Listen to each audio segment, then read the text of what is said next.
Bueno, muy buenas tardes a todos. Mi nombre es María Carolina Vergara, soy miembro activo del IMIC y en esta ocasión, junto con Carlos Guerrero, vamos a presentarles el enfoque de anemia, siguiendo el siguiente índice. ¿Sí? Comenzando con la definición de anemia, la fisiología del hematíe, el diagnóstico, la clasificación, las conclusiones y por último el caso clínico. Entonces, en cuanto a la definición de anemia, según la Organización Mundial de la Salud, se define como una afección en la que el número de glóbulos rojos o la concentración de hemoglobina contenida en ellos está inferior a lo normal. La anemia es considerada un síndrome, es la tercera causa, el tercer motivo de consulta más frecuente, por lo que debemos tener claro cuál es el enfoque correcto que debemos darle a un paciente con las manifestaciones que vamos a estudiar. Entonces, esta tabla la puse con la intención de enfatizar en el hecho de que la concentración de hemoglobina óptima para cubrir nuestras necesidades fisiológicas va a ser variable según el sexo, según la edad y según factores como el hecho de tener una enfermedad crónica o vivir en un lugar a una altura determinada sobre el nivel del mar, etcétera. No va a ser lo mismo en un hombre que en una mujer, por ejemplo. En cuanto a la fisiología del hematíe, el eritrocito es la célula más abundante de la sangre. Va a tener una forma de disco bicóncavo, no tiene núcleo, no tiene mitocondrias y tiene una vida media de alrededor de 120 días. En cuanto a sus funciones, la principal es el transporte de oxígeno a todos los tejidos de nuestro cuerpo.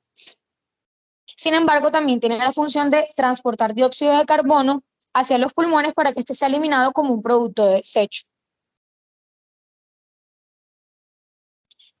Y no podemos hablar del eritrocito sin hablar de la hemoglobina, ya que es el componente más importante. Entonces, la hemoglobina, que es una hemoproteína compuesta por 4 subunidades, las cuales cada una está unidas a un grupo hemo. Y la más común es la hemoglobina de tipo A, compuesta por 2 unidades alfa y 2 unidades beta. Es importante entender esto porque la cadena, la subunidad, el tipo de subunidad que tenga va a determinar la afinidad hacia el oxígeno. Si existe alguna alteración en su formación, pues va a haberse afectado todo el proceso del transporte y el aporte de oxígeno a nuestro cuerpo. Entonces, dicho esto, cada molécula de hemoglobina está compuesta por 4 cadenas de grupo hemo unidas a globina, cada una a 4 moléculas de hierro y puede transportar 4 moléculas de oxígeno. Si la hemoglobina está unida al oxígeno, se denomina oxihemoglobina y si no, desoxihemoglobina. Entonces, en cuanto a la eritropoiesis, esto no es más que el proceso de formación del eritrocito a lo largo de toda la vida y es importante entender que esto va cambiando, porque en las primeras semanas de vida embrionaria, digamos, el sitio de producción va a ser el saco vitelino, pero a medida que va avanzando la gestación, ya por ejemplo en el segundo trimestre ya va a ser el hígado, el vaso, los ganglios, y el tercer trimestre de gestación hacia el nacimiento ya va a ser la médula ósea de todos los huesos de nuestro cuerpo. Y más o menos desde los 5 años, la médula ósea de gran parte de los huesos se va volviendo más grasa, por lo que la producción de células sanguíneas ya se va a dar a nivel de los huesos membranosos como tal, en la médula ósea de los huesos membranosos. Y aquí lo que estamos viendo son los estadios de diferenciación, específicamente de los eritrocitos. Y tenemos que tener claro que todas las células sanguíneas provienen de una célula madre multipotencial, pero específicamente los eritrocitos pasan por estos estadios de diferenciación, que son el proeritroblasto, el eritroblasto basófilo, que va a tener poca cantidad de hemoglobina, y su cantidad de hemoglobina va a ir aumentando a medida que se va diferenciando. Y al mismo tiempo van a ir involucionando los componentes celulares como el núcleo, la mitocondria y todo eso, porque ya les dije que es una célula que no tiene núcleo y no tiene mitocondria.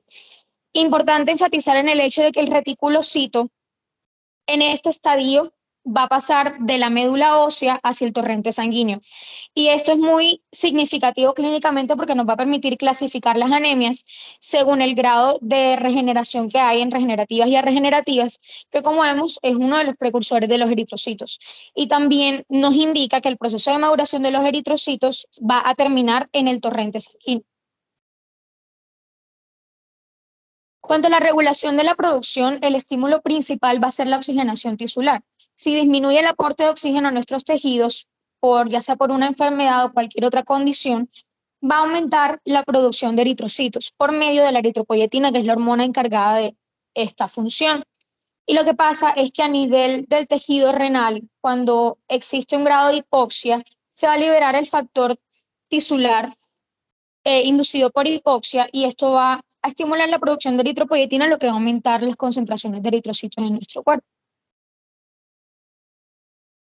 Cuanto al diagnóstico de anemia, nos vamos a basar en hallazgos clínicos y laboratorios. Entonces, en cuanto a los hallazgos clínicos, a nivel, por ejemplo, de piel y mucosas, el signo más característico es la palidez mucocutánea. La palidez mucocutánea. Pero, por ejemplo, en una anemia por deficiencia de hierro podemos ver las uñas excavadas. O en una anemia hemolítica podemos ver ictericia. A nivel muscular, principalmente la fatiga, pero también puede haber la presencia de calambres, la pérdida de la fuerza muscular. A nivel cardiovascular, esto depende del grado de severidad de la anemia y de qué condiciones pueda tener el paciente ya instauradas, pero principalmente cursa con disnea de esfuerzo, taquicardia, soplo sistólico y en casos más avanzados, arritmias e incluso falla cardíaca. Otras alteraciones en otros sistemas, a nivel del sistema nervioso, por ejemplo, puede haber acúfenos, cefalea, dificultad para la concentración, irritabilidad, somnolencia, sobre todo, problemas para dormir como el insomnio, y las parestesias son típicas del déficit de vitamina B2. A nivel gastrointestinal, anorexia, náuseas, estreñimiento, dado por vasoconstricción esplácnica. A nivel geniturinario, también la presencia de edemas, amenorrea y retención de líquidos, principalmente. Ahora, en cuanto a los parámetros de laboratorio, el hemograma nos confirma el diagnóstico de anemia. Y aquí vamos a estudiar los parámetros eritrocitarios. Entonces, la hemoglobina, que es pues la concentración de hemoglobina, ajá, el volumen corpuscular medio es el tamaño promedio de los eritrocitos. La hemoglobina corpuscular media es la concentración de hemoglobina promedio por en cada eritrocito. La concentración de hemoglobina corpuscular media ya hace referencia a la concentración de hemoglobina según el tamaño del eritrocito, siendo el más importante la hemoglobina. Pero bueno, también están los otros. El recuento eritrocitario, pues es la cantidad de eritrocitos en un volumen de sangre determinado. El hematocrito es el porcentaje de estas células en el total del volumen sanguíneo. El ancho de distribución eritrocitaria nos va a medir qué tanta variabilidad hay en el tamaño de los eritrocitos. Y los reticulocitos, bueno, ya hablamos de ellos, nos indica qué tanta regeneración hay. El extendido de sangre periférica, bastante importante porque en la anemia para poder tratarla debemos determinar la causa y pueden ser diversas causas. Entonces esto nos puede orientar bastante porque permite el estudio de la morfología y número de células, así como las alteraciones en su color y en su tamaño. Entonces aquí estamos viendo un extendido de sangre periférica normal, no tiene ningún tipo de alteración. Vemos los eritrocitos que tienen el centro más claro, la periferia un poquito más oscura y están más o menos de un tamaño uniforme. Pero si vemos, por ejemplo, acá, vemos microcitosis con hipocromía. Esto es propio de la anemia ferropénica. Y acá, bueno, hay una disminución en el tamaño de los eritrocitos y también en su coloración, en su pigmentación. Y la macrocitosis, por el contrario, habrá un aumento de su tamaño, como lo podemos ver acá.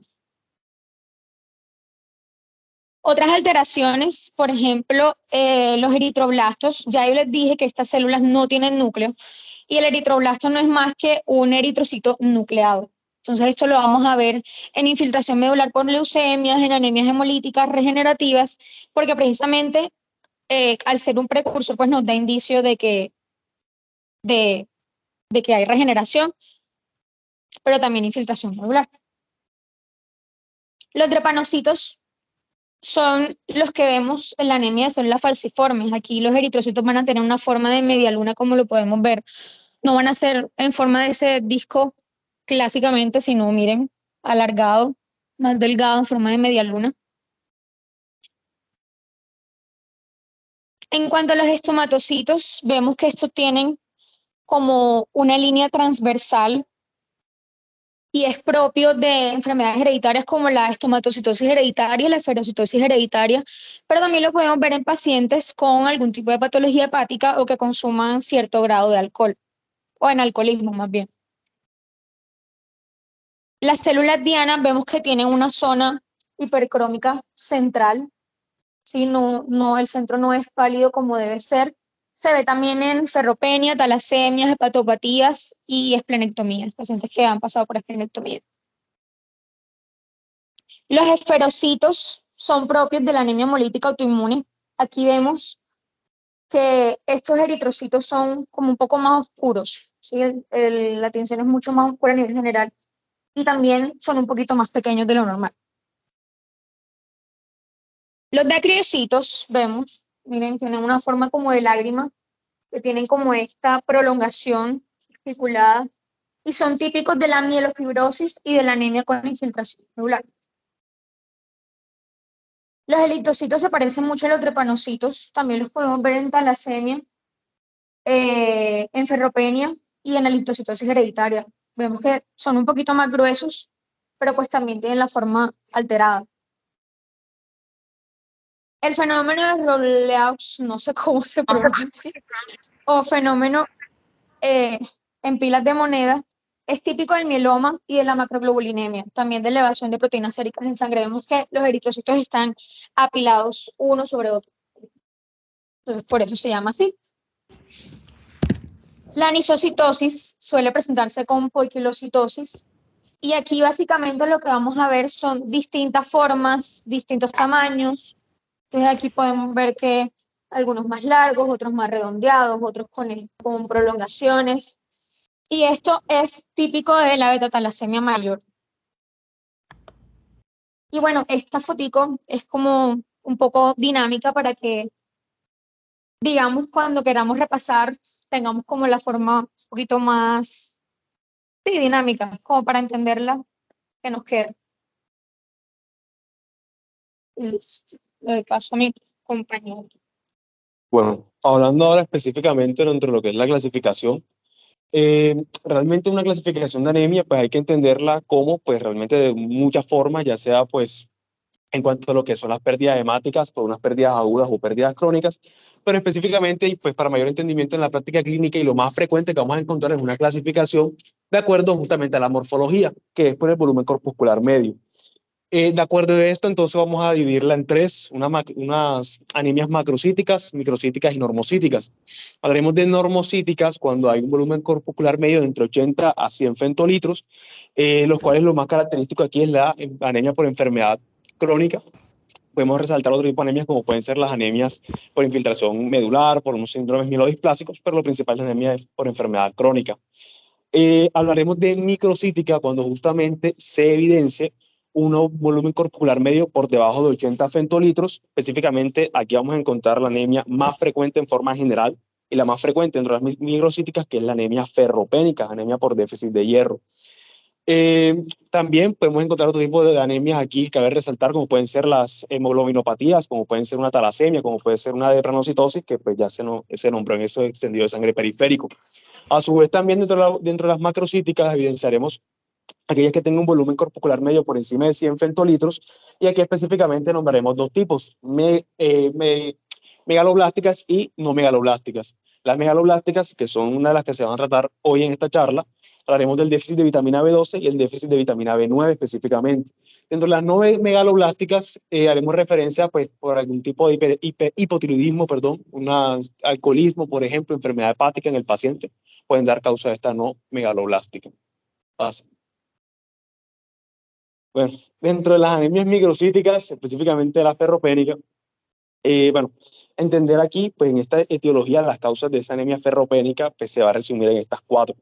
Primero, por una disminución del aporte de la dieta, pues como su propio pues, nombre lo dice, básicamente cuando son aquellos pacientes que nos van a llegar a la consulta de pronto con alguna desnutrición o algún tipo de grado de anorexia que nos pueden orientar de que no tienen los aportes dietéticos de hierro requeridos. ¿Cuáles son los aportes en la dieta occidental de hierro que se recomiendan? De 8 a 10 miligramos, de los cuales 2 a 3 miligramos son los que se van a absorber a nivel del cuerpo? Otra causa pues se relaciona al aumento de las necesidades, aquí entendiéndose, por ejemplo, en esos pacientes lactantes, son pacientes que tienen una hemoglobina fetal y necesitan hacer un cambio de hematía a una hemoglobina A1, que pues específicamente la que tenemos en el adulto y la más frecuente, y entonces necesitan ese aporte de hierro para la formación de esa hemoglobina y para pues ese recambio hemático. Eh, También, pues, en ese momento hay una necesidad de cabe resaltar, pues, a las mujeres con esa condición fisiológica, esa menstruación, las cuales en esas pérdidas hemáticas necesitan realizar ese pues, estado de homeostasis para, pues, con ese aporte del hierro para poder llevar a esa restitución de la sangre pues, que se perdió. En cuanto a lo que es la disminución de la absorción, recordemos que el hierro principalmente va a tener una absorción a nivel del duodeno. Ya, entonces, evidentemente en aquellos procedimientos, un paciente que tenga una ectomía duodenal, por ejemplo, o una enfermedad de Crohn, hay que relacionarlo pues, con dos tipos, una anemia ferropénica y ya más adelante veremos que una anemia megaloblástica, pero para tener en cuenta. Dentro de esa disminución de la absorción, tener en cuenta aquellos pacientes con tratamientos con un omeprazol, por ejemplo, inhibidor de bombas de protones, pues que va a disminuir la secreción del ácido gástrico que va a ser fundamental también para ayudar a esa absorción del hierro. Y por último, esas causas de anemia ferropénica, las pérdidas crónicas, ya sean por sangrados, úlceras pépticas que presenten los pacientes. Dentro de lo que son las manifestaciones clínicas, entender de que son pacientes que van a presentar síntomas anémicos generales, como pueden ser fatiga, como pueden ser cansancio, taquicardia, etcétera, pero síntomas que nos van a orientar específicamente a anemia ferropénica serán la pica, que no es más que ese consumo de sustancias no nutritivas, ya sea, por ejemplo, arena, piedras, hielos, producto de esa deficiencia de hierro, coiloniquia, que son unas afectaciones a nivel de las uñas, a nivel unguial, justamente presentándose esa uña de forma cóncava, que va a ser mucho más frágil, que va a ser mucho más pálida, queilitis angular o rágades, o también llamadas las famosas boqueras, que pues si bien se presenta en la anemia ferropénica, pues también se pueden evidenciar en otro tipo de infecciones, por ejemplo, y síndrome de Plummer-Vinson, característico de presencia a nivel de las membranas esofágicas, bifagia o justamente esa anemia ferropénica establecida en el paciente. Cuando hablamos del diagnóstico de anemia ferropénica, tener en cuenta pues, principalmente esa cinética del hierro, es lo que hay que tener en cuenta en estos pacientes, pedirle fundamentalmente el valor de la ferritina, valor de la transferrina, y pues como ya se había nombrado anteriormente, ese volumen corpuscular medio que nos va a orientar, que va a estar disminuido, orientándonos de que es una microcitosis, una sideremia, un hierro sérico también que va a estar disminuido por ese déficit que hay. Y ya hablando específicamente de estos últimos tres valores que se observan en la tabla, esa ferritina y la transferrina, entender esa ferritina como ese almacén del hierro y entender esa transferrina como esa proteína encargada de transportar justamente el hierro por el torrente sanguíneo. Recordemos que el hierro es tóxico, no puede pues, transportarse libre por el torrente sanguíneo, necesita estar acompañado de esta molécula, esta proteína transferina para poder llevarse, ya sea almacenarse o ya sea para realizar su función. Entonces, en este orden de ideas encontraremos que la ferritina sérica va a estar disminuida porque si es el almacén y tenemos ese déficit, lógicamente va a estar disminuida en el cuerpo. La transferrina aquí va a estar aumentada. ¿Por qué va a estar aumentada? Porque el cuerpo detecta justamente que hay ese déficit de hierro, lo que va a hacer es mandar, estimular ese transporte para intentar captar más hierro. Lógicamente no se va a poder realizar y eso es lo que se va a ver en el siguiente parámetro, que es la saturación de la transferrina, que no es más que ese porcentaje de hierro que va a estar unido a esa transferrina justamente. Va a estar disminuido porque no tenemos ese hierro suficiente en el cuerpo. Bueno, ahora pasando a las normocíticas, hablaremos específicamente de las enfermedades crónicas. Aquí hablando de la etiología, pues realmente, bueno, se parecen bastantes causas, pero hay que centrarse específicamente en tres. Unas enfermedades autoinmunes, unas enfermedades infecciosas y unas neoplasias. ¿Por qué no nombro el resto? Porque pues, realmente ya con saber que son infecciones, neoplasias y enfermedades autoinmunes, todas estas tres condiciones comprenden el mismo patrón fisiopatológico, que es generar una inflamación, es justamente lo que va a desencadenar esa anemia en la enfermedad, por enfermedad crónica.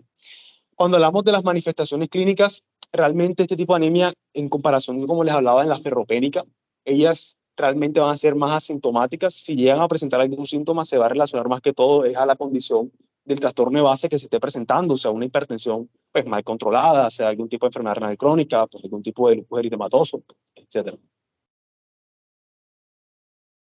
Bueno, aquí hablando de la patogenia específicamente, entonces, pues como ya dije, va a haber ese eh, factor fisiopatológico común que va a ser la inflamación, va a desencadenar la liberación de interleuquina 1, factor de necrosis tumoral alfa, que justamente van a tener tres rutas. Una ruta que va a llegar a nivel de la médula ósea, estimulando justamente, bueno, disminuyendo, mejor dicho, esa producción de la eritropoyesis. Otra ruta que llega a nivel renal, específicamente disminuyendo lo que es el nivel de la eritropoyetina, ¿cierto? Que sabemos que más adelante también se encarga de llegar a nivel de la médula ósea para estimular esa eritropoyesis. Entonces ya tenemos esas dos vías de formación de glóbulos rojos que van a estar afectadas. Y tenemos una última ruta que es la que se encuentra pues al lado derecho, que justamente ya mediada específicamente por la interleuquina 6 y la interleuquina 1, que llega específicamente a nivel hepático. Esto con el fin de ¿qué? Con el fin de estimular y aumentar los niveles de la hepcidina. Hepcidina, que vemos que va a ser fundamental porque va a actuar a nivel de los enterocitos, a nivel duodenal. Recordemos lo que les decía, el hierro se va a absorber a nivel del duodeno. Entonces, a nivel del enterocito va a estar una proteína que se denomina la ferroportina. Ferroportina que no es más que la encargada de permitir la salida de ese hierro de los enterocitos, pues ya a nivel de la circulación, para ser pues transportada por la transferrina. Entonces la hepcidina se va a encargar justamente de evitar que ese hierro salga por medio de la ferroportina.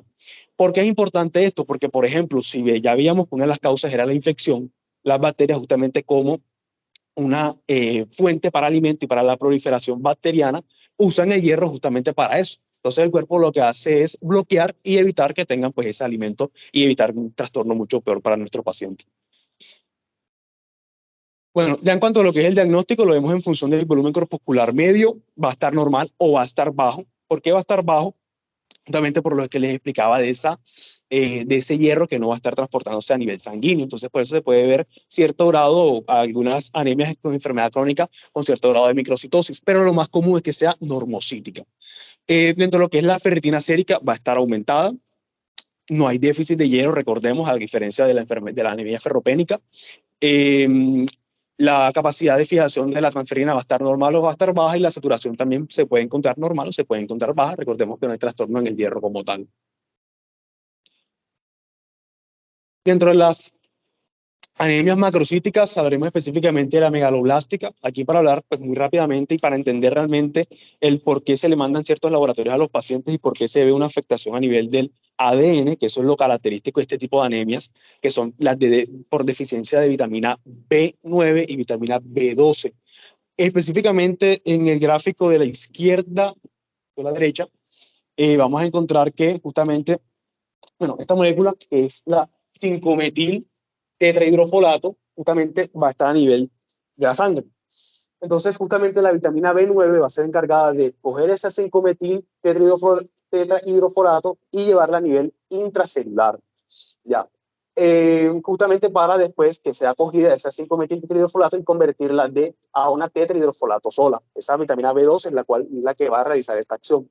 También vamos a encontrar otros procesos mediados por la vitamina B12, que va a ser justamente la transformación de esa homocisteína a metionina, y también esa tetrahidrofolato que ya teníamos acá lo van a volver a convertir la vitamina B12 nuevamente en 5,10-metileno tetrahidrofolato para después ya formar lo que es o estimular la formación y el cambio de uraciloatimina y ya la formación como tal del ADN, pues, como ya conocemos.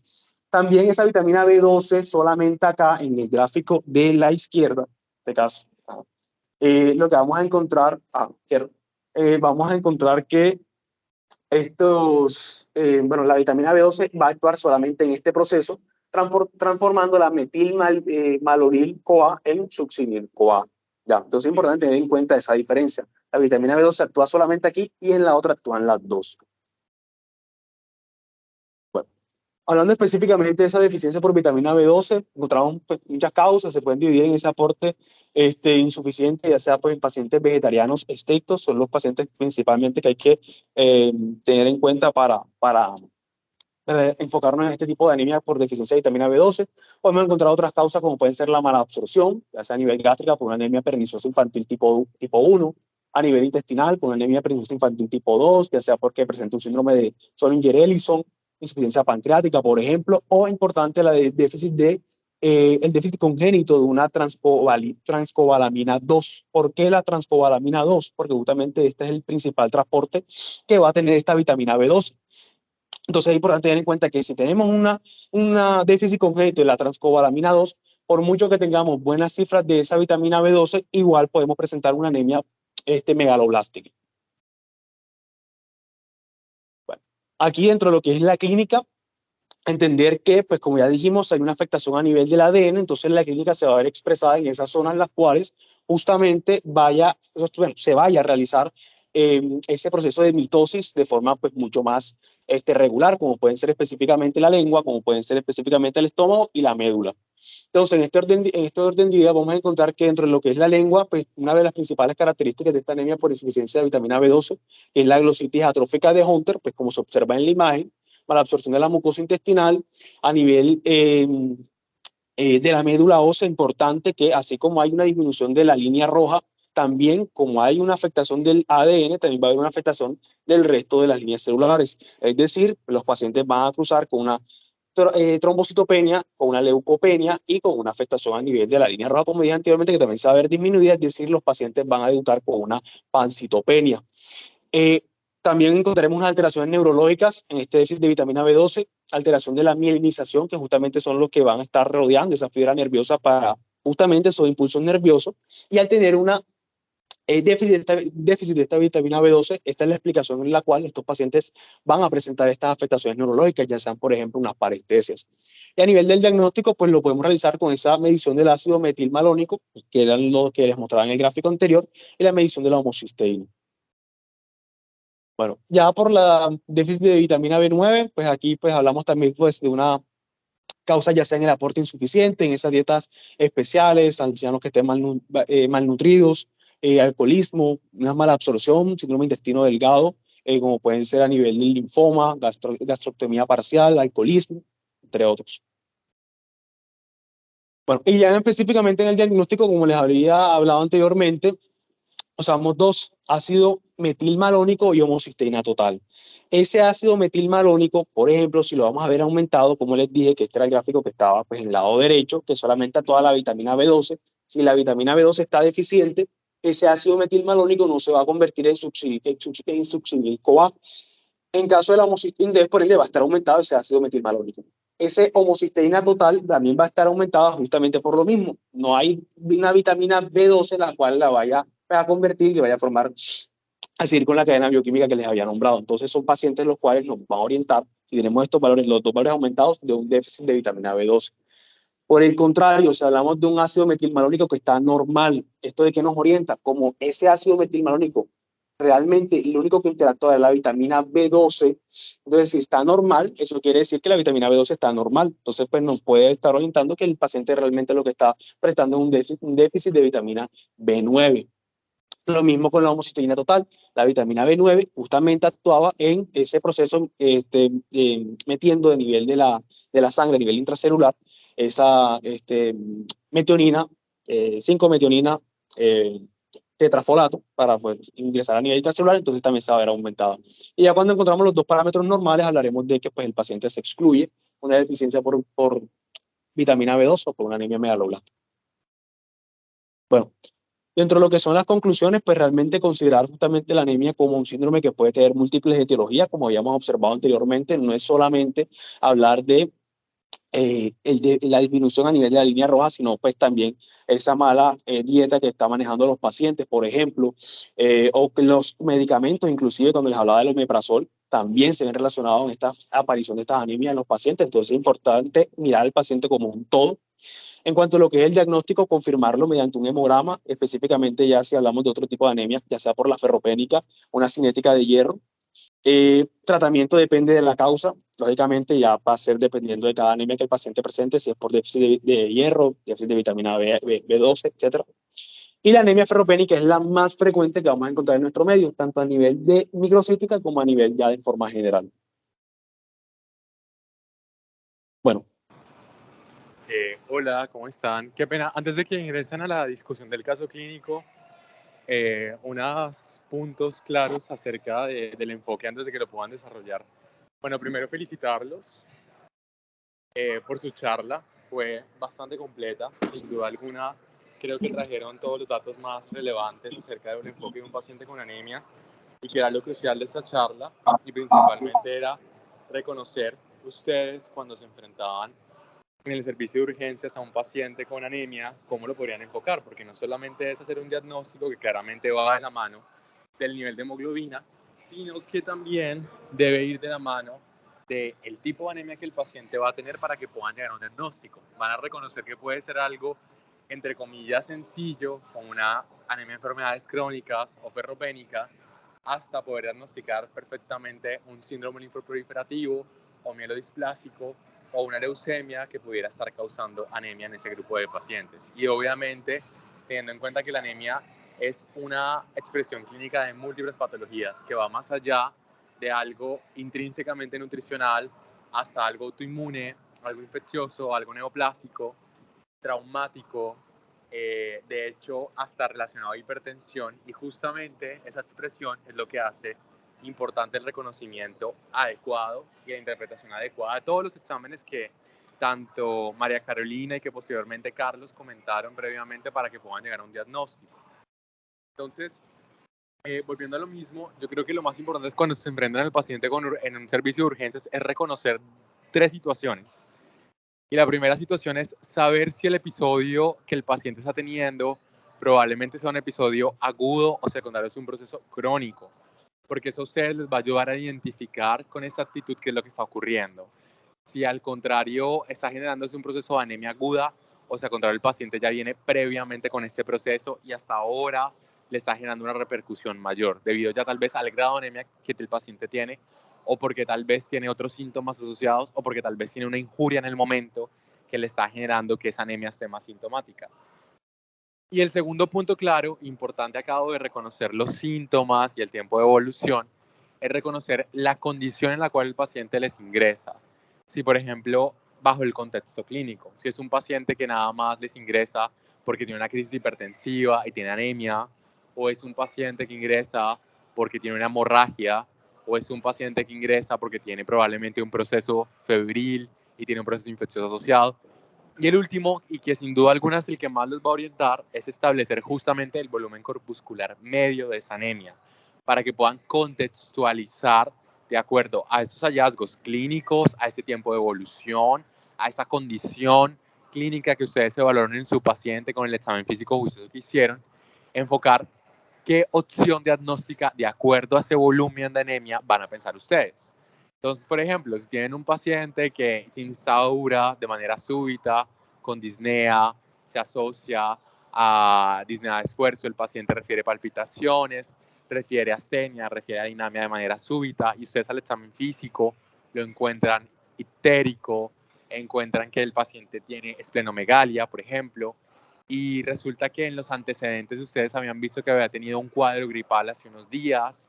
Entonces ustedes ven después, más adelante, teniendo en cuenta que es un contexto agudo, que es un paciente que el examen físico identifican signos de anemia y identifican signos de que está produciéndose un proceso agudo en el momento, y que identificaron que tiene un cuadro febril previo y que es un paciente joven, tiene 18 años, y que ustedes saben ser posteriormente el hemograma se dan cuenta que es una anemia normocítica o que tiene un volumen corpuscular medio casi ligeramente elevado.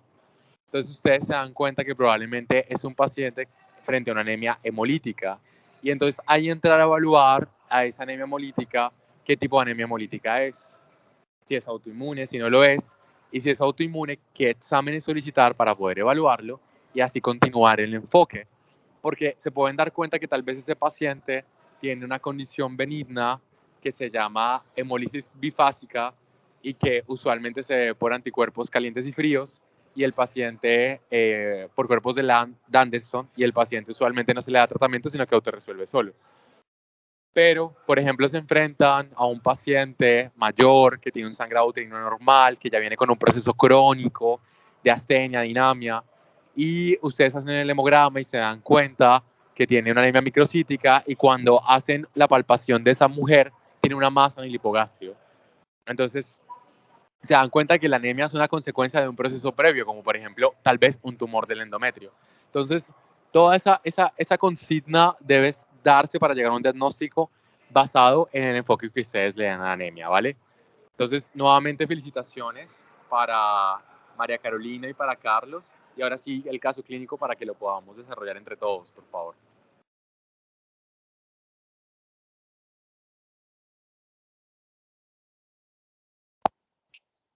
Bueno, doctor, muchísimas gracias por los aportes y también por la asesoría. Entonces, vamos a proceder con el caso clínico. El caso clínico trata de una mujer de 75 años con antecedentes patológicos de enfermedad pulmonar obstructiva crónica desde hace 15 años, en tratamiento con aerosoles y síndrome ulceroso péptico desde hace 10 años en tratamiento con omeprazol.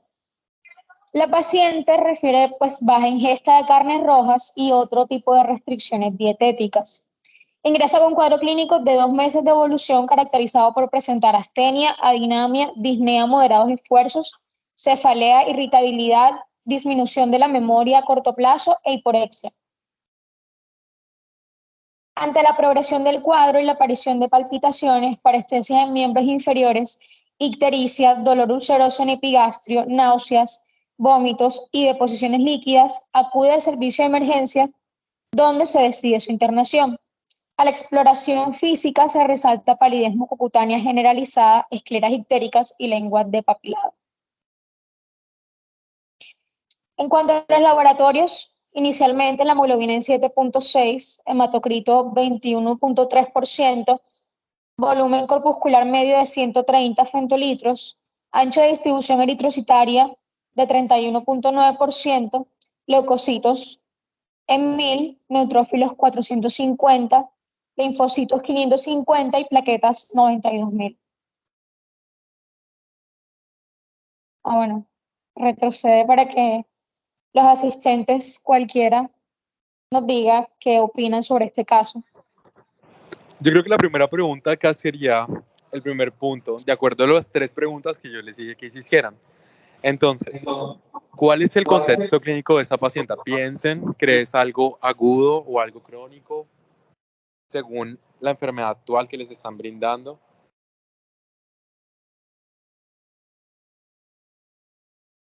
¿Qué piensan? Ok.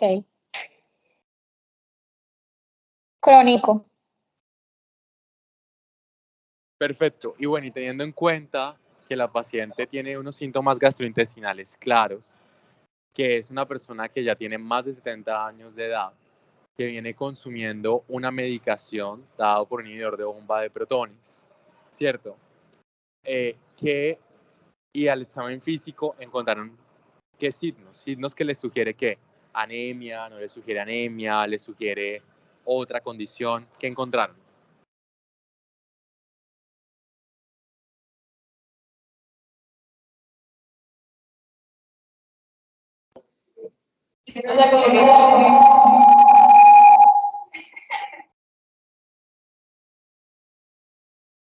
Qué pena, no te pude escuchar.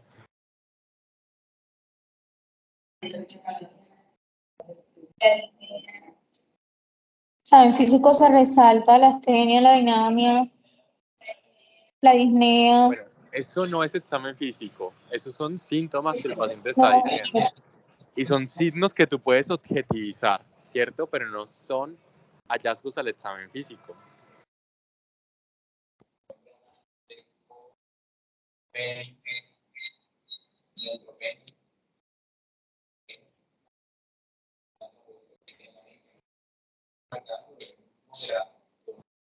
Claro. Qué pena, no Pero los puedo escuchar puntualmente bien. al examen físico lo que destaca es la palidez, las escleras ictéricas, la lengua de papilado. Ok, perfecto. Bueno, y esos hallazgos los hace pensar en qué? En que el paciente tiene anemia y que tiene otra condición más asociada a la anemia o que solamente tiene anemia. Pensamos que tiene algo más que anemia, no solamente anemia. ¿Y qué más piensan que tiene? Por ejemplo, hasta ahí, porque ustedes cuando vean el paciente en urgencias, lo único que van a tener en un principio es la enfermedad actual, los antecedentes y el examen físico. Y con eso, ustedes van a poder hacer una consideración sindromática para que después ustedes ordenen unos exámenes y apoyen esos exámenes su conducta diagnóstica, pero antes ustedes hacen una consideración sindromática. Entonces, hasta ese momento, por ejemplo, ¿qué diagnósticos sindromáticos le podrían dar ustedes a ese paciente?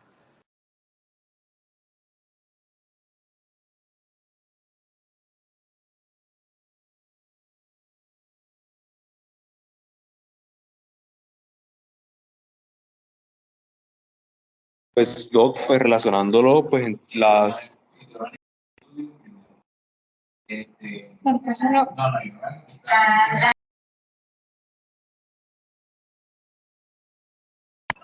Como los estoy escuchando, pero es que se escucha la señal mal, entonces no sé quién va a decirlo o qué han pensado, qué han dicho ya ustedes. Doctor, hasta el momento un síndrome anémico en estudio, ya que posiblemente algunas manifestaciones nos orientan hacia una causa, pero no sabemos cuál es el origen exactamente. Podría ser por B12 o puede Entonces ser, para ti es un síndrome anémico, ¿cierto? Bueno, sí, devolvámonos a la enfermedad actual un momento, por favor. a la enfermedad actual. O sea, la primera diapositiva del caso clínico. Devolvamos. A la primera. Eso, perfecto. Entonces, dice que tiene 2 meses de evolución. Entonces, de entrada, eso es un cuadro crónico. Dice que tiene astenia, adinamia, disnea de moderados esfuerzos, cefalea, irritabilidad, disminución de la memoria a corto plazo y tiene hiporexia. Entonces, eso a ti te dice que tiene un síndrome anémico que vas a enfocar. Perfecto, ese es tu primer diagnóstico. Ahora pasa a la segunda, por favor. Y dice que el cuadro progresa, que se asocia a palpitaciones, que tiene parestesias, que presenta ictericia, un dolor ulceroso. ¿Qué es un dolor ulceroso? ¿Eso existe o no existe?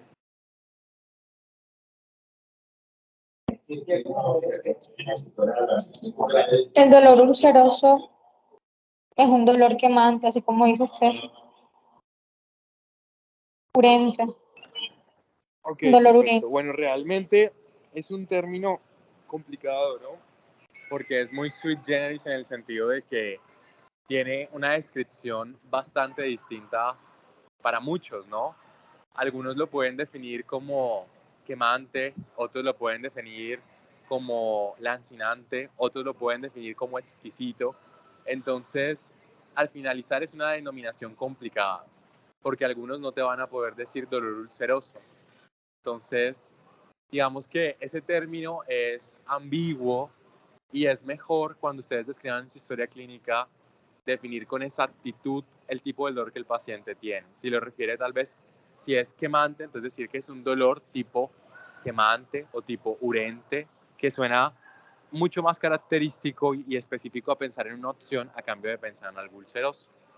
Dice que tiene náuseas, vómitos y deposiciones líquidas. Bueno, siempre es importante saber qué tipo de deposición tiene el paciente, saber cuál es el número de deposiciones que está haciendo y al parecer esto va con un cuadro crónico que en la última semana o en los últimos días se puso peor y que a eso se asoció con dolor abdominal y que se asoció con deposiciones líquidas. Entonces, si el primer diagnóstico sindromático que ustedes dieron es síndrome anémico, que está súper bien, van a entrar a buscar causas de anemia, van a entrar a buscar primero si el paciente tiene anemia, ¿cuál segundo diagnóstico le darían ustedes para que puedan orientar el caso? Porque evidentemente se tiene que relacionar lo que tuvieron en el cuadro crónico con lo que tienen ahora y con lo que están dando en el examen físico.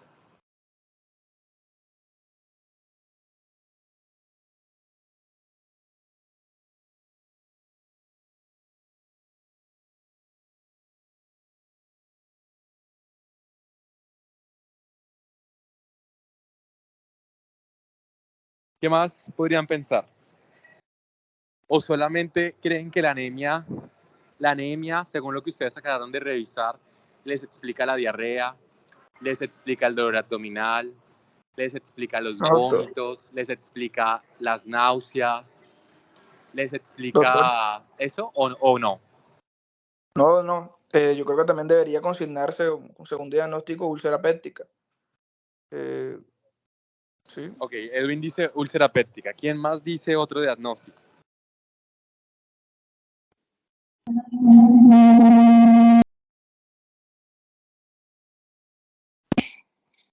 Doctor, acá están diciendo que colecistitis con colelitiasis. Schneider. No es descabellado pensar en una colititis con colecistitis, no es descabellado, no está mal. Puede ser que esa paciente sí tenga colititis con colecistitis, pero hay que tener en cuenta que la enfermedad actual comenzó hace 2 meses y que ahorita se está asociando con un cuadro abdominal.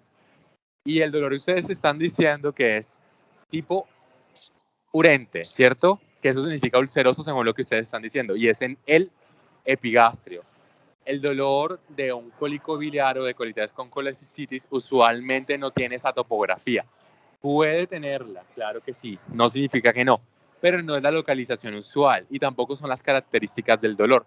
Evidentemente, ese dolor tenía que haberse desarrollado más. Habría que decir hace cuánto lo tiene, no dice ahí en la historia hace cuánto lo tiene, no dice en qué parte se irradia, no dice cuál es la intensidad, no dice si es persistente, no dice si se atenúa con los cambios de posición, si se exacerba después de consumir un alimento, no dice tampoco si el dolor fue progresivo, si el dolor fue súbito.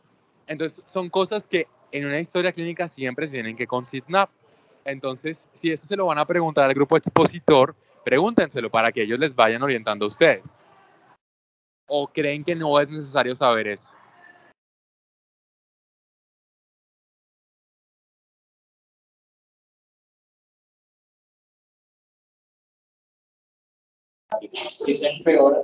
Bueno, otro dato, sí, como la paciente tiene hiporexia, entonces yo por ahí creería que si no tiene apetito, capaz es porque el dolor empeora al comer, pensaría yo, puede ser.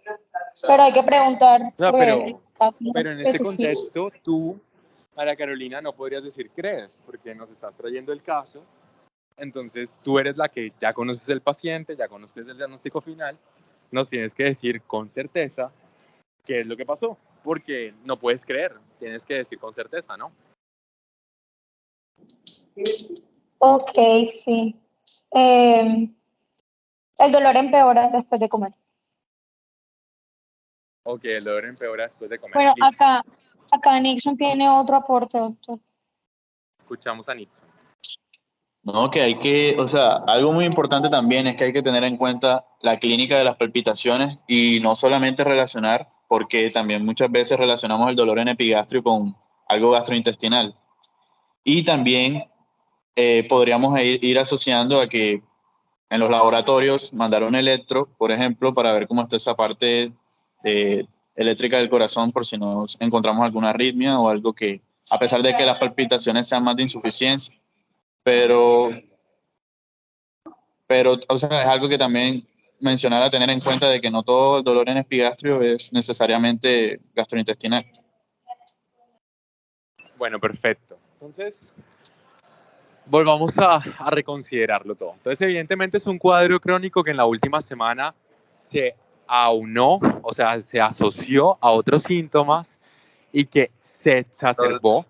Y la asociación de los otros síntomas es que el paciente tiene dolor abdominal, que al parecer ya es crónico porque tiene un síndrome ulceropéptico hace más de 10 años, y tiene un dolor de características urentes, según lo que comenta el grupo expositor, y a cabo de eso manifiestan que empeora después del consumo de alimentos.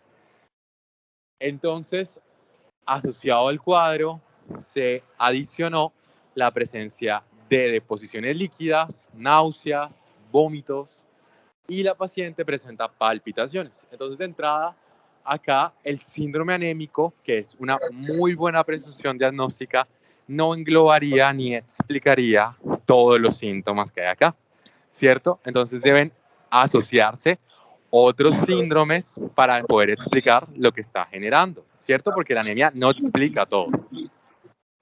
Entonces, si la anemia no explica todo, y Edwin dijo acá, úlcera acidopéptica, hay un término que se llama dispepsia, que lo tienen que buscar. Dispepsia. Sí, y la dispepsia es un síntoma y es un diagnóstico y es un síndrome que engloba muchas de las alteraciones crónicas y agudas que ese paciente tiene y que evidentemente tiene signos de alarma tanto por la edad que el paciente tiene, tanto porque tiene hiporexia asociada, es decir, tiene síntomas constitucionales y tiene un grado de anemia importante, ¿cierto? Pero además, el paciente también tiene ictericia al examen físico, ¿no? Y eso es algo relevante que puede ir de la mano con la anemia, puede ir de la mano con el dolor abdominal, puede ser otro cuadro asociado. Entonces, si ustedes se van dando cuenta, tiene muchas cosas, ¿no? O sea, el paciente tiene un síndrome anémico, tiene un dolor abdominal que puede ser agudo o crónico, no sabemos, repito otra vez, no sabemos, la historia no es clara, y tiene una dispepsia con signos de alarma. Puede ser que tenga una enfermedad diarreica aguda, puede ser, entonces ya son muchas cositas, ¿cierto? Entonces, Doctor, bueno, señor, dime. yo creo que también es importante pues enfocar también los otros paraclínicos, o sea, bilirrubina que si está aumentada, pero a expensas de qué, si directa o indirecta, que cómo está Totalmente de acuerdo, las heces, cómo totalmente de está, acuerdo. si tiene sangre o no. Y eso es algo que ya vamos a ir a discutir, pero la intención es que ustedes se lleven lo primero que van a ver y es basado en la historia clínica y en la semiología, para que ustedes con sus paraclínicos puedan dar un diagnóstico. Mientras tanto, solamente dan un enfoque sindromático, que es lo que yo quiero que lleven hasta ahí. Que ya dijimos síndrome anémico, dijimos dispepsia, dijimos enfermedad diarreica aguda, que son 3 cosas que el paciente tiene, y asociado a eso, estoy de acuerdo con Nixon, se le debe hacer un electrocardiograma. Las palpitaciones pueden ser por la anemia, sí, pero no significa que un paciente ya de 72 años, que tenga antecedente de POC, tiene ya entrado obviamente un factor de riesgo para poder tener una enfermedad cardiovascular y una enfermedad coronaria, y puede ser que ese grado de anemia ya le esté produciendo disfunción del corazón. Entonces, obviamente el electro sí se debe realizar y evaluar la parte cardíaca. Entonces, bueno, ya integrando esos diagnósticos sindromáticos con estos hallazgos al laboratorio, ¿qué piensan ustedes?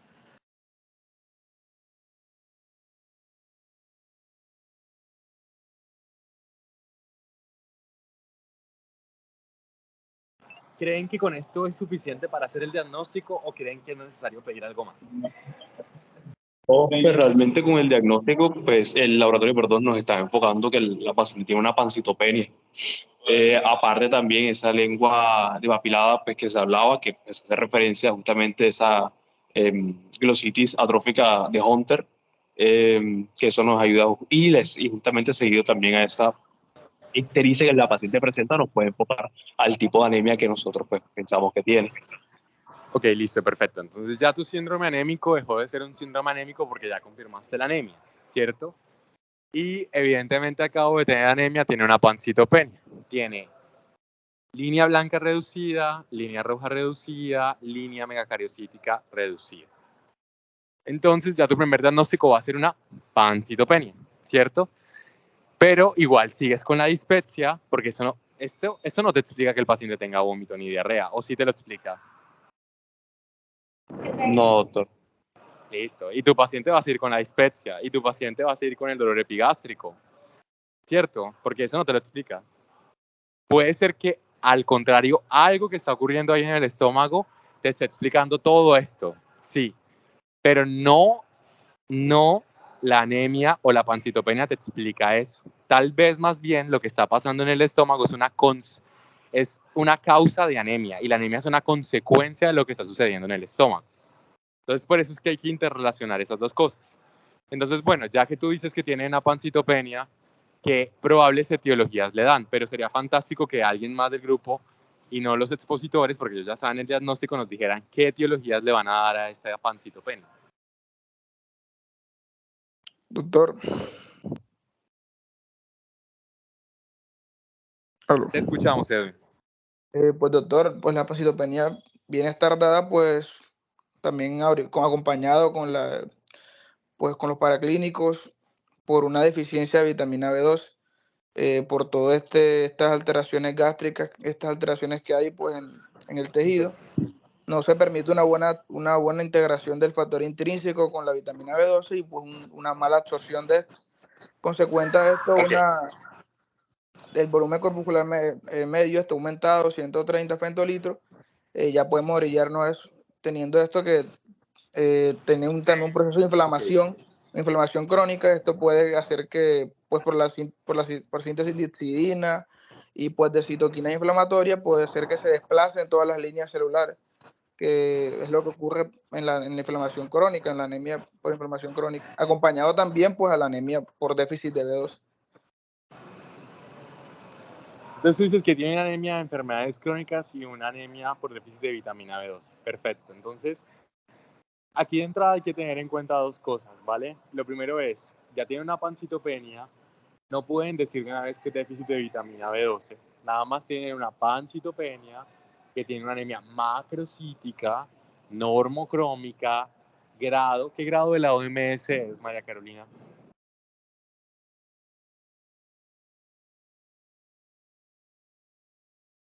¿Qué grado de la OMS es? ¿Lo buscaste? Grado 3, grado 3, grado 3. Grado 3, doctor. Ah, sí, porque es menor a 8. No lo Perfecto. Grado 3 de la OMS y que se asocia a una leucopenia, a una plaquetopenia y dentro de las probables etiologías consideran que la primera es que sea nutricional y se deba a un déficit de vitamina B12, es decir, una probable anemia megaloblástica, ¿cierto? Entonces es una primera consideración. Y la segunda, estás diciendo que tiene anemia de enfermedades crónicas, pero a mí me llama la atención una cosa. ¿Por qué la paciente tiene ictericia? ¿Que la ictericia qué te diría? ¿La ictericia la explicaría ese déficit de vitamina B12? ¿O será que tiene una anemia hemolítica? ¿O será que tiene una cirrosis? ¿O será que tiene un tumor en la médula? Dime tú, ¿qué pensarías?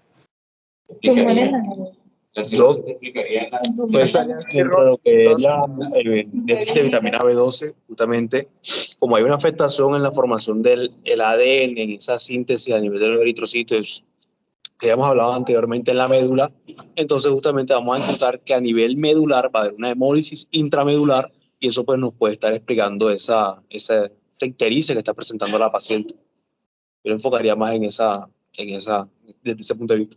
Pero también Okay. ¿Y por qué no es una cirrosis? podría ser una cirrosis, no sea como tal, no sea el metabolismo de la B12 correctamente, no sea el intestinal. Bueno, ahí no, pero sí ¿Y sería por bueno. qué no puede ser un cáncer? Sería ¿Por qué bueno no puede ser un amenaza. síndrome melodisplático? Causado por cualquier cosa, incluso. Que sí, porque no puede ser un síndrome melodisplásico. Que porque no puede ser un síndrome. Doctor, Te estoy escuchando, Edwin. pues yo pienso también que podría ser eso que estamos hablando, de alteraciones en la médula, un cáncer o pues la misma cirrosis, pero esto ya se podría decir ya con unos paraclínicos, pruebas de transaminasas y todo esto que nos puedan ayudar, pero sin embargo hay que tener en cuenta esto para no casarnos solamente con o poner la lupa solo en una parte, sino hacer más que todo un paneo general en el paciente. Pero sí podría ser cualquiera de esas. Perfecto. Entonces, evidentemente, estoy de acuerdo con Edwin. No debemos casarnos con una sola cosa. Debemos ampliar nuestro horizonte e ir a pensar en muchos diagnósticos diferenciales, ¿cierto? Entonces, bueno, continúen con el caso. ¿Qué pasó después? ¿Ya hasta ahí se acaba o pasó algo más, por favor?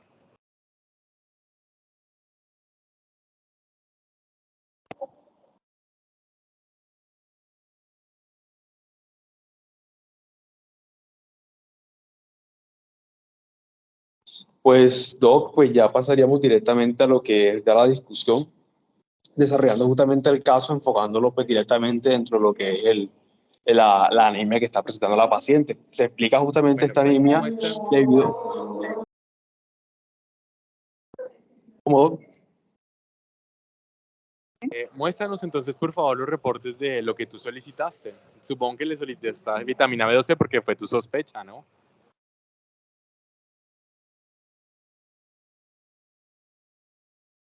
No nos mostraste el No, recuento pues, no. reticulocitario. ¿Qué salió en los reticulocitos? Dice ahí que salió entonces en el extendido de sangre periférica que apoyó tu diagnóstico. Porque eso no lo mostraste. Y ahí están hablando de eso. Cuéntanos.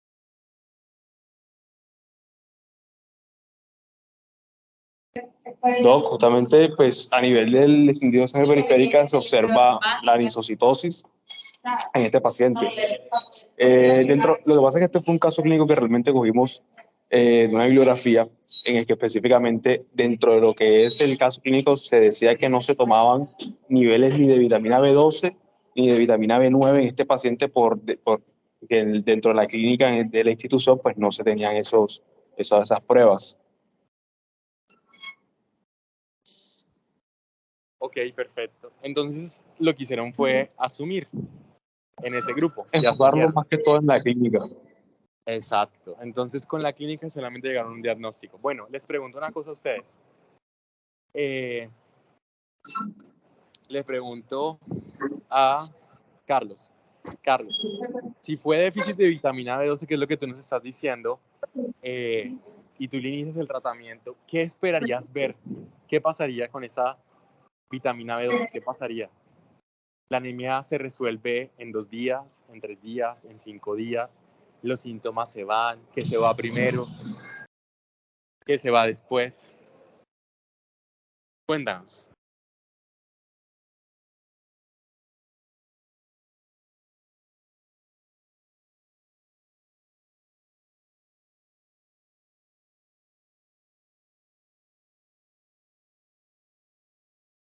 Bueno, entonces hay que tener una consideración clara con este caso. Aparte que estaba silenciado. O sea, realmente tengo entendido yo, pues, que en 2 días no va a ser, realmente tengo entendido que la acumulación de esta vitamina B12 se da a largo plazo. Entonces, realmente a la paciente no vamos a ver una resolución de esta sintomatología, bueno, sí, de esa sintomatología realmente, enfocándola específicamente en anemia, en unos 10 días, sino que pues realmente no tengo entendido qué tiempo, pero sí sé que va a ser una resolución a largo plazo, no a corto plazo. Ok, perfecto. Bueno, miren, entonces hay que tener en cuenta unas cosas. Lo primero es que los reticulocitos no los mostraron. Lo segundo es la LDH no nos mostraron, porque al parecer el paciente está haciendo hemólisis. Entonces lo primero que ustedes van a ver después de iniciarle vitamina B12 a un paciente es que esa hemólisis va a parar. ¿Y cómo lo van a observar? En las primeras 24 hasta 72 horas van a ver que la LDH va a bajar y los reticulocitos se van a comenzar a producir y se van a normalizar. Y todo eso nos está diciendo que ya por ese déficit, esa alteración en la producción de vitamina B12 se está generando resolución y ya la anemia está resolviendo, porque obviamente los niveles de vitamina B12 se van a demorar muchísimo tiempo en poder evaluarse nuevamente para que ya estén en un valor normal. Y eso es algo que debe tenerse claridad en ese caso para decir que esa fue la causa. ¿Por qué? Porque mira que tiene otros hallazgos, tiene una neuropatía al parecer y tiene una lengua con unas características, pero eso no es suficiente para que tú hagas un diagnóstico. Porque, por ejemplo, los pacientes, si ustedes lo dijeron, que tienen cirrosis también hacen neuropatía. Los pacientes que tienen síndrome mielodisplásico también hacen neuropatía. Entonces, todas estas cosas se tienen que interpretar muy juiciosamente para que podamos llegar a un diagnóstico. Entonces, en el próximo caso sí hay que traer un caso que tal vez tenga más cosas, pero bueno, yo creo que estuvo muy bien el ejercicio hasta ahora, ¿vale? Entonces, yo creo que aquí ya culminamos. Cualquier pregunta que tengan, estoy acá dispuesto a respondérsela, por favor. Entonces, estoy pendiente. Y bueno, una cosa más puntual es que a esa paciente, por la edad que tenía, por la dispepsia que presentaba, era necesario pedir niveles de factor intrínseco, pedir anticuerpos contra las células parietales, no sea que tuviera una gastritis autoinmune, hacerle una endoscopia digestiva, obviamente, porque había que ir más allá, no solamente quedarnos en la anemia. Entonces, no sé, ¿tienen alguna preguntas? Pues doctor, más que pregunta, yo aporte. Por ejemplo, en casos donde no se encuentre una etiología muy clara de la anemia, pues sospechar de otras causas que excluyan anemia, por ejemplo, una leucemia, un mieloma múltiple que suelen mascararse con las anemias. Pedir entonces electroforesia de proteína y estas cosas para pues, ser más claro. Todo esto que tú dices es cierto, pero tiene que ser dirigido. Obviamente tú no vas a pensar en un mieloma múltiple con una anemia megaloblástica, no es lo usual, no es lo ideal. Pero obviamente todo tiene que ser dirigido. Si evidentemente yo ya descarté que no es vitamina B12 y al contrario, Dios considere que sí, le inicié reposición y es paciente no mejora, bajo esos parámetros que uno esperaría, entonces ya hay que ir a buscar otras causas de anemia megaloblástica o anemia macrocítica, entonces ahí tengo que pensar en hipotiroidismo, tengo que pensar en cirrosis, y yo definitivamente ya excluí todo eso y tengo un contexto clínico claro a la edad de ese paciente, debo de hacerle un aspirado de médula ósea, obviamente, para poder definir si tal vez es una leucemia, si tal vez es un síndrome mielodisplásico, tal vez es otro tumor que infiltró la médula y produjo mieloptisis. Entonces todas esas consideraciones deben de irse ampliando, pero vamos por puntos claros dependiendo del tipo de anemia que el paciente tenga y de acuerdo a las consideraciones más probables para el paciente y desde lo más común hasta lo menos común, para que vaya haciéndose dirigido. Bueno, no sé, ¿alguno más tiene otro aporte, alguna pregunta o concluimos acá?